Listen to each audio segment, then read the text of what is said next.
Hi everyone, ಎಲ್ಲರಿಗೂ ನಮಸ್ಕಾರ. ಇವತ್ತು ನಾನು PU ಬೋರ್ಡ್ನವರು ಬಿಟ್ಟಿರುವಂತಹ ಮ್ಯಾಥಮೆಟಿಕ್ಸ್ ಮಾಡೆಲ್ ಕ್ವಶನ್ ಪೇಪರ್ನ ಡಿಸ್ಕಸ್ ಮಾಡ್ತಿದ್ವಿ.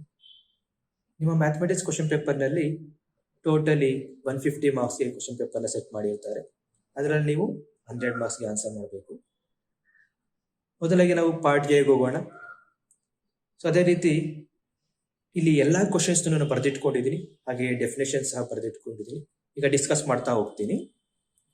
ಸೊ ಮೊದಲಿಗೆ 1 ಮಾರ್ಕ್ಸ್ ಕ್ವಶನ್ಸ್ ಅಲ್ಲಿ ಫಸ್ಟ್ ಕ್ವಶನ್ ಏನ್ ಕೇಳಿದ್ದಾರೆ ನೋಡಿ, ಡಿಫೈನ್ ಎಂಪ್ಟಿ ರಿಲೇಷನ್. ಏನು ಹಾಗಂದ್ರೆ, a relation R on a set A is called empty relation if no element of A is related to any element of A. That is R is equal to null set it's a subset of A cross A. ಏನ್ empty relation ಅಂದ್ರೆ, ಇಲ್ಲಿ ನಾವು ಒಂದು set A ಅಂತ ತಗೊಂಡಿದೀವಿ. So A set ಜೊತೆ ಯಾವುದೇ ತರಹದ element relate ಆಗಿಲ್ಲ ಅಂದ್ರೆ, ಅಥವಾ ಯಾವುದೇ ತರಹದ ಆರ್ಡರ್ ಪೆಟ್ಸ್ ಬಂದಿಲ್ಲ ಅಂದ್ರೆ, ಅದನ್ನ ನಾವು ಎಂಪ್ಟಿ ರಿಲೇಷನ್ ಅಂತ ಕರಿತೀವಿ. ಸೊ ಹಾಗೆ ನೆಕ್ಸ್ಟ್ ಕ್ವಶನ್ಗೆ ಹೋಗೋಣ. Right the domain of the function y is equal to secant inverse x. ಇದು ಇನ್ವರ್ಸ್ ಟ್ರಿಗೊನೋಮೆಟ್ರಿಕ್ ಫಂಕ್ಷನ್ಸ್ ಅಲ್ಲಿ ಬರುತ್ತೆ. ಟೋಟಲಿ 6 ಇನ್ವರ್ಸ್ ಟ್ರಿಗೊನೋಮೆಟ್ರಿಕ್ ಫಂಕ್ಷನ್ಸ್ ಇದೆ. ಸೊ ಅದರಲ್ಲಿ ಯಾವುದಾದ್ರೂ ಒಂದು ಕ್ವಶನ್ ಮೇಲೆ ರೇಂಜ್ ಅಥವಾ ಡೊಮೈನ್ ಕ್ವಶನ್ ಕೇಳ್ತಾರೆ ನಿಮ್ಗೆ. ಸೊ ಇಲ್ಲಿ ಅವರು domain for secant inverse x ಕೇಳಿದ್ದಾರೆ.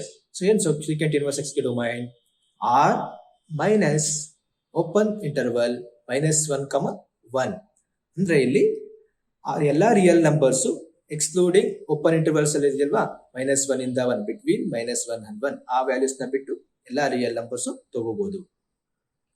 ಸೊ ಹಾಗೆ ಥರ್ಡ್ ಕ್ವಶನ್ ಹೋಗೋಣ.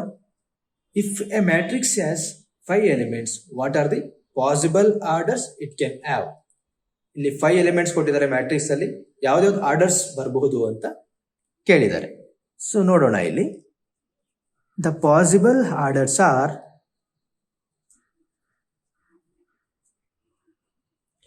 ಇಲ್ಲಿ 1 ಕ್ರಾಸ್ 5 ಬರಬಹುದು, ಅಥವಾ 5 ಕ್ರಾಸ್ 1. ಬೇರೆ ಯಾವುದೇ ತರಹದ ಆರ್ಡರ್ಸ್ ಬರಲ್ಲ ಇಲ್ಲಿ, ಯಾಕಂದ್ರೆ ಪ್ರೈಮ್ ನಂಬರ್ ಆಗಿದೆ 5. ಸೊ ನೀವು ಯಾವುದೇ ರೀತಿಯ ಪ್ರೈಮ್ ನಂಬರ್ ತಗೊಂಡ್ರು ಅಷ್ಟೇ ಎರಡು ಪಾಸಿಬಲ್ ಆರ್ಡರ್ಸ್ ಬರುತ್ತೆ. ಇಲ್ಲಿ 1 ಕ್ರಾಸ್ 5 ಬಂದಿದೆ, ಮತ್ತೆ 5 ಕ್ರಾಸ್ 1. ಅದರದೇ ಪ್ರೈಮ್ ನಂಬರ್ ತಗೊಂಡಾಗ ಅಲ್ಲಿ ನಿಮ್ಗೆ ಹೆಚ್ಚಿನ ಆರ್ಡರ್ಸ್ ಪೇರ್ ಸಿಗುತ್ತೆ. ಓಕೆ, ಈಗ ನೆಕ್ಸ್ಟ್ ಕ್ವಶನ್ಗೆ ಹೋಗೋಣ. ಫೋರ್ತ್ ಕ್ವಶನ್ ಏನ್ ಕೇಳಿದ್ದಾರೆ, find the values of x for which the determinant value ಕೊಟ್ಟಿದ್ದಾರೆ. ಇಲ್ಲಿ ಡಿಟರ್ಮೆಂಟ್ ಎಕ್ಸ್ಪ್ಯಾನ್ಷನ್ ಮಾಡಬೇಕು. ಫಸ್ಟ್ ನಾನು ಕ್ವಶನ್ ಬರ್ಕೋತೀನಿ ಒಂದ್ಸರಿ. X two 18x which is equal to 6 to 18 6.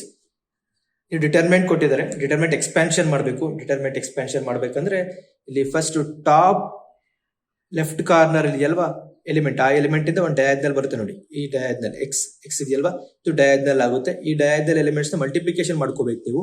ಅದಕ್ಕೆ ಎಕ್ಸ್ ಇಂಟು ಎಕ್ಸ್ ಏನಾಗುತ್ತೆ, ಎಕ್ಸ್ ಸ್ಕ್ವೇರ್ ಆಯ್ತು. ನೆಕ್ಸ್ಟ್ ಮೈನಸ್ ಸೈನ್ ತಗೋಬೇಕು. ಈಗ ರೈಟ್ ಕಾರ್ನರ್ಗೆ ಹೋಗಿ, ಇಲ್ಲಿ 2 ಇದೆ. ಸೊ 2 into 18 ಏನಾಯ್ತು, 36 ಆಯ್ತು. Which is equal to again ಇದೇ ತರ 6 into 6 36 minus 18 into 2 36. So x square minus 36 is equal to 36 minus 36 is 0. x square is equal to 36 ಈ ಕಡೆ ತಗೊಳ್ಳಿ, ಪ್ಲಸ್ 36 ಆಗುತ್ತೆ. x is equal to plus or minus 6, ಯಾಕಂದ್ರೆ 36 perfect square. So plus or minus 36 ಬರುತ್ತೆ.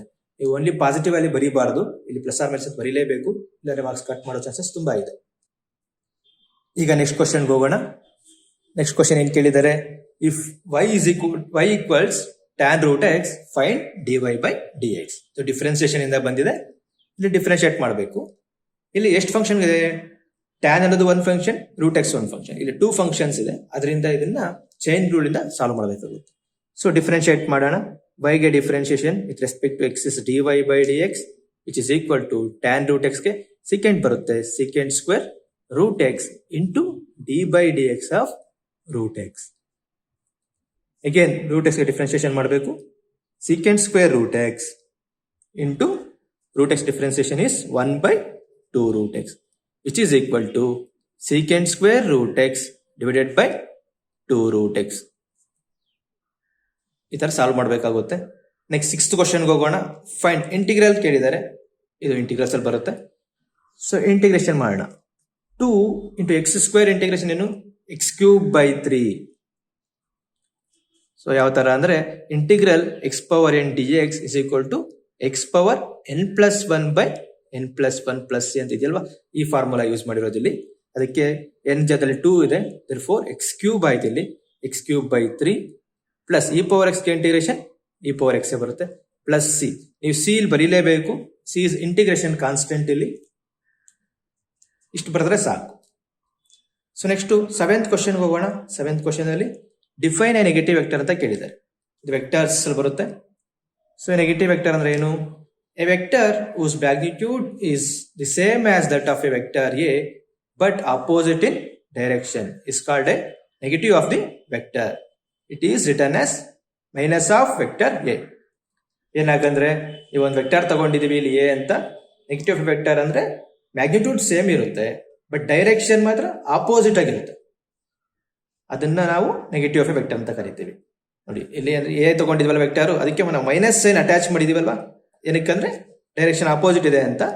So ಅದಕ್ಕೆ ಈ ತರ ಬರೀತೀವಿ ನಾವು ನೆಗೆಟಿವ್ ವೆಕ್ಟರ್ನ ಮೈನಸ್ ಆಫ್ ವೆಕ್ಟರ್ ಎ ಅಂತ. ಓಕೆ, ಈಗ ನೆಕ್ಸ್ಟ್ ಕ್ವಶನ್ಗೆ ಹೋಗೋಣ. 8th ಕ್ವಶನ್ ಏನ್ ಕೇಳಿದ್ದಾರೆ? If A line makes angles 90 degree, 135 degree and 45 degree with the x, y and z axis respectively, find the direction cosines. ಈ ಡೈರೆಕ್ಷನ್ ಕೊಸೈನ್ಸ್ ಕಂಡುಹಿಡಿಯೋದಕ್ಕೆ ಕೇಳಿದ್ದಾರೆ. So direction cosines ನಾವು ಫಸ್ಟ್ ಎಲ್ ಎಂ ಎನ್ ಅಂತ ತಗೋಣ. So direction cosines are l m n. ಇಲ್ಲಿ 3 angles ಕೊಟ್ಟಿದ್ದಾರೆ, 90 degree, 135 degree, 45 degree. ಇದನ್ನ alpha, beta, gamma ಅಂತ ತಗೋತೀವಿ ನಾವು. ಅಂದ್ರೆ cos alpha, cos beta, cos gamma, is l m n. So l ಅಂದ್ರೆ ಕಾಸ್ ಆಲ್ಫಾ. ಆಲ್ಫಾ ಅಂದ್ರೆ ಎಷ್ಟು? 90 ಡಿಗ್ರಿ ಕೊಟ್ಟಿದ್ದಾರೆ. ಕಾಸ್ 90 ಎಷ್ಟು ಬರುತ್ತೆ ವ್ಯಾಲ್ಯೂ? 0 ಆಗುತ್ತೆ. ಅದೇ ತರ ಎಂ ಕ್ಯಾಲ್ಕುಲೇಟ್ ಮಾಡೋಣ. ಎಂ ಅಂದ್ರೆ ಕಾಸ್ ಬೀಟಾ. ಕಾಸ್ ಬೀಟಾ ಅಂದ್ರೆ ಕಾಸ್ ಆಫ್ 135 ಡಿಗ್ರಿ.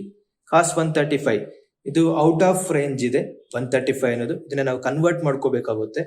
ಸೊ ಅದರಿಂದ ಕಾಸ್ ಆಫ್ 180 ಮೈನಸ್ 45 ಅಂತ ತಗೋಬಹುದು ಕಾಸ್ 135 ನ. ಸೊ ಕಾಸ್ ಆಫ್ 180 ಮೈನಸ್ 45 ಎಷ್ಟು ಬರುತ್ತೆ? ಕಾಸ್ ಆಫ್ 45 ಇಲ್ಲಿ ಮೈನಸ್ ಸೈನ್ ಇರುತ್ತೆ, ಏನಕ್ಕೆ? ಸೆಕೆಂಡ್ ಕ್ವಾಡ್ರಂಟ್ ಅಲ್ಲಿ ಕಾಸ್ ನೆಗೆಟಿವ್, ಅದರಿಂದ minus cos 45 which is equal to minus cos 45 ಅಂದ್ರೆ 1/√2 ಮೈನಸ್ 1/√2 ಆಯ್ತು. ಸೊ ಇದೇ ತರ ಎನ್ ಅಂದ್ರೆ cos gamma which is equal to cos 45 degree. Cos 45 degree is 1/√2. So ಈಗ ಡೈರೆಕ್ಷನ್ ಕೊಸೈನ್ಸ್ ಎಲ್ಲ ಬರೀ ಲಾಸ್ಟ್ ಅಲ್ಲಿ. Direction cosines are 0, minus 1/√2, 1/√2. So ನೆನ್ಪಿಟ್ಕೋಬೇಕು ಸ್ಟ್ಯಾಂಡರ್ಡ್ ಆಂಗಲ್ಸ್ ವ್ಯಾಲ್ಯೂಸ್ ಎಲ್ಲ ನೆನ್ಪಿಟ್ಕೊಳ್ಳಿ. ಫಸ್ಟ್ PUC ಅಲ್ಲಿ ಬರುತ್ತಲ್ವಾ, ಸೊ ಅದು ನೆನ್ಪಿಟ್ಕೊಂಡ್ರೆ ಇದು ಸಾಲ್ವ್ ಮಾಡೋದು ತುಂಬಾ ಈಸಿ. ಸೊ ಅದೇ ತರ 9th ಕ್ವಶನ್ಗೆ ಹೋಗೋಣ. Define optimal solution in a linear programming problem. ಈ ಚಾಪ್ಟರ್ LPP ಅಲ್ಲಿ ಬರುತ್ತೆ. ಇದರಲ್ಲಿ ಯಾವ್ದಾದ್ರು ಒಂದು ಡೆಫಿನೇಷನ್ ಕೇಳ್ತಾರೆ, 5 to 6 ಡೆಫಿನೇಷನ್ಸ್ ಇದೆ, ಎಲ್ಲ ಓದ್ಕೊಳ್ಳಿ ಚೆನ್ನಾಗಿ. ಸೊ ಏನ್ ಆಪ್ಟಿಮಲ್ ಸೊಲ್ಯೂಷನ್ ಅಂದ್ರೆ any point in the feasible region that gives the optimal value which may be maximum or minimum of the objective function is called an optimal value.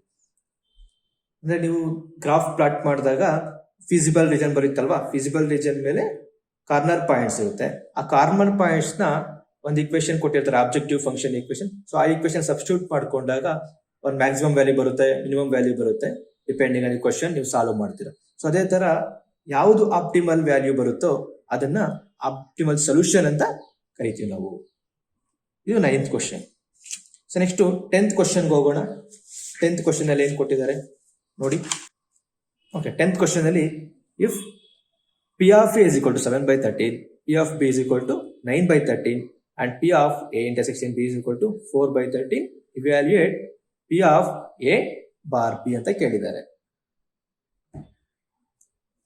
ಇಲ್ಲಿ conditional probability by ಕೇಳಿದ್ದಾರೆ. So ಅದಕ್ಕೆ conditional probability formula apply ಮಾಡಿ P of A bar B is equal to P of A intersection B all divided by P of B. ಇಲ್ಲಿ condition ಯಾವ್ದು ಕೊಟ್ಟಿರ್ತಾರೋ ಅದನ್ನ denominator ತಗೋಬೇಕು. ಇಲ್ಲಿ B ಕೊಟ್ಟಿದ್ದಾರೆ ಗಿವನ್ ದಟ್ ಕಂಡೀಷನ್, ಸೊ ಅದರಿಂದ P of B ತಗೋಬೇಕು. ಅಥವಾ ಇಲ್ಲಿ P of B ಬಾರಿ ಅಂತ ಕೊಟ್ಟಿದ್ದಾಗ ಇಲ್ಲಿ ಡಿನಾಮಿನೇಟರ್ ಅಲ್ಲಿ P of A ಅಂತ ತಗೋಬೇಕಾಗುತ್ತೆ. ಸೊ ಇಲ್ಲಿ P of A bar B ಅಂತ ಇದೆ. For P of A intersection P by P of B. ಈಗೇನಿಲ್ಲ, ವ್ಯಾಲ್ಯೂ ಸಬ್ಸ್ಟಿಟ್ಯೂಟ್ ಮಾಡ್ಕೋಬೇಕಷ್ಟೇ, ತುಂಬಾ simple. 4/13 divided by 9/13. So 13 will get cancelled. Remaining is 4/9. ಇದು P of A bar B. So ಇಲ್ಲಿಗೆ 1 marks questions complete ಆಯಿತು. 10 questions complete ಆಗಿದೆ. So ಎಲ್ಲ answer ಮಾಡಿದ್ರೆ 10 marks ಸಿಗುತ್ತೆ ನಿಮಗೆ. ಸೊ ನೆಕ್ಸ್ಟ್ ಪಾರ್ಟ್ ಬಿಗೆ ಹೋಗೋಣ.